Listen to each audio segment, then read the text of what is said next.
लेते हैं हम जरा मौसम की। तो मौसम में यह है कि सब गर्मी से बेहाल हैं, हीट वेव है और हीट वेव नहीं भी है, कहीं पर है कहीं नहीं है। लेकिन क्या किया जा सकता है इस गर्मी में, खासतौर पे जो बाहर लोग हैं, धूप में काम कर रहे हैं या उनको बाहर जाना पड़ गया है, क्या ऐसे जूसेस हैं जो आपको एकदम से तवानाई दे दें और गर्मी दूर भगाएं? इसी तरीके से नमकियात, इलेक्ट्रोलाइट्स का बड़ा इस्तेमाल होना चाहिए। तो घर में जी हम क्या कर सकते हैं, कैसे जान लेते बना हैं, सकते हैं, इस पर बात एक्सपर्ट राय से ले लेते हैं। बिल्कुल हमारे साथ मौजूद हैं शेफ समरीन जुनेद। अस्सलाम वालेकुम and good morning to you chef Samreen, you look very nice today. आजकल गर्मी की शिद्दत बढ़ती जा रही है, आप ये बताएं कि ऐसे कौन से मशरूबात हैं जो हम आराम से घर में बना सकते हैं और वो हमें गर्मी से प्रोटेक्ट कर सकते हैं? बहुत सारे हैं, बहुत सारे हैं।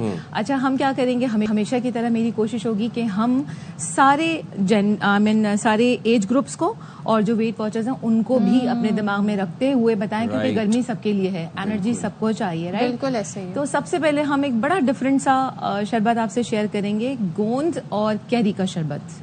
गोंद कतीरा का आपने नाम सुना होगा। वो ज्यादातर लोगों को ये कॉन्सेप्ट है कि हम उसे सर्दियों में पंजीरी में ही इस्तेमाल कर सकते हैं। इसका बहुत ही बेहतरीन सा शरबत बनता है। कैसे?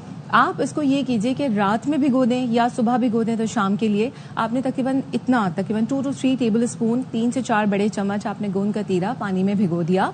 तकरीबन 5 से 6 घंटे चाहिए होता है। ये बिल्कुल जेली लाइक हो जाएगा, ट्रांसपेरेंट हो जाएगा, बिल्कुल आपको लगेगा बर्फ रखी है प्याली में। ये रेडी हो गया आपका गोंद। उसके बाद आपने कैरी ले लेनी है, आजकल कैरी का मौसम है, ठीक है जी। अभी आम नहीं आए तो हमने कहा कैरी से भरपूर फायदा उठाया जाए, जो कि आपके जिस्म को ठंडा रखती है। कैरी को आपने छीलना है, छीलने के बाद एक कैरी लेके आपने उसके सिर्फ जो गूदा होता है कैरी का, यानी बीज निकाल के उसको बॉईल करना है 1 कप पानी में। बॉईल हो गया, अब आपने उसको ब्लेंडर में डालना है, उसी गूदे को पानी के साथ ब्लेंडर में डाला, उसके साथ थोड़ा सा पुदीना डाला, जरा सा आपने एज पर योर टेस्ट थोड़ा सा काला नमक, और अगर आप वेट वॉचर नहीं है तो चीनी डालें।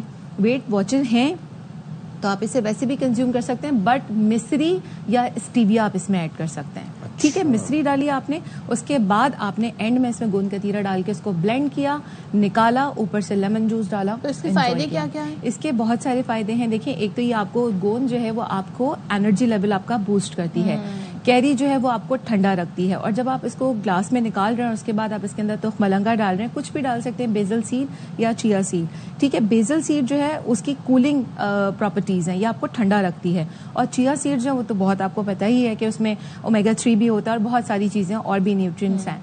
तो एक शरबत ये हो गया।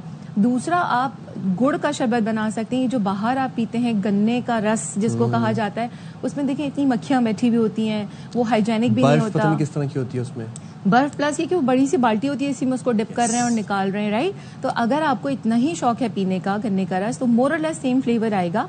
आपने 1 ग्लास पानी में 2 से 3 टेबल स्पून आपने जो है जैगरी पाउडर, यानी कि गुड़ का पाउडर, गुड़ की शक्कर जो होती है वो, ब्राउन शुगर ना लीजिएगा, आपने वो ऐड किया। उसके साथ आपने थोड़ा सा काला नमक डाला, 2-4 आपने पुदीने के पत्ते डाले, आधा लेमन स्क्वीज किया, ब्लेंड कर लिया, निकाला। और उसके बाद आपने इसमें भी बेजल सीड या चिया सीड जो आपके पास अवेलेबल है, क्विक बनाया, क्विक फॉरन बन। तो ये काला नमक हम हर चीज में डाल रहे हैं, काले नमक की क्या अहमियत है? काले नमक की बहुत अहमियत है। एक तो ये कि देखिए, आपको ये डाइजेशन में हेल्प करता है। जिन लोगों को इंडाइजेशन का प्रॉब्लम है, ठीक है, जिन्हें खाना हजम नहीं होता है, बदहजमी रहती है या ब्लॉटिंग हो रही होती है, सीने में जलन होती है, उसमें आपको काला नमक भी, और ये कॉम्प्लीमेंट करेगा आपको चिया सीड और बेजल सीड। काले अच्छा, नमक से ओवरऑल इतना डरा दिया है कि लोग अब नमक को बिल्कुल भी इस्तेमाल नहीं करते, लेकिन हमारी अगर हमें हाइड्रेशन रखनी है तो हमें नमक का थोड़ा इस्तेमाल करना पड़ेगा। डेफिनेटली। आप ये देखें, जिन लोगों का बीपी एकदम से लो होता है, उनको क्या कहा जाता है, इनको नींबू चीनी का पानी पिला दो, नमक चीनी का पानी पिला दो। तो उसमें फिर ये होता है कि इसमें देखिए ना, सिट्रिक एसिड किससे बनता है? इट्स अ फॉर्म ऑफ नमक ओनली ना, सिट्रिक एसिड जो है। तो ये जो खटास होती है ना, ये आपका एकदम से आपका इंक्रीज करता है ब्लड शुगर लेवल। हाँ, अगर जो हमारे बीपी के पेशेंट्स हैं, तो वो या तो नमक अवॉइड करके उसमें आप उसको रिप्लेस कीजिए सिर्फ लेमन से। अदरवाइज ये कि पिंक सॉल्ट, आपको पता है, मैंने तो घर में व्हाइट सॉल्ट बिल्कुल यूज करना बंद कर दिया है, मेरे यहाँ पिंक सॉल्ट ही आ रहा है। अच्छा, इसके साथ साथ बच्चों को हम ये कर सकते हैं कि जो भी सीजन में फ्रूट है आप वो ले लीजिए, उसके छोटे छोटे चंक्स करें, क्योंकि बच्चे फ्रूट वैसे नहीं खाते। ठीक हो गया। आपने क्या करना है, अगर होता है या जेलेटिन पाउडर होता है, उसको आपने गर्म पानी में डिसॉल्व किया।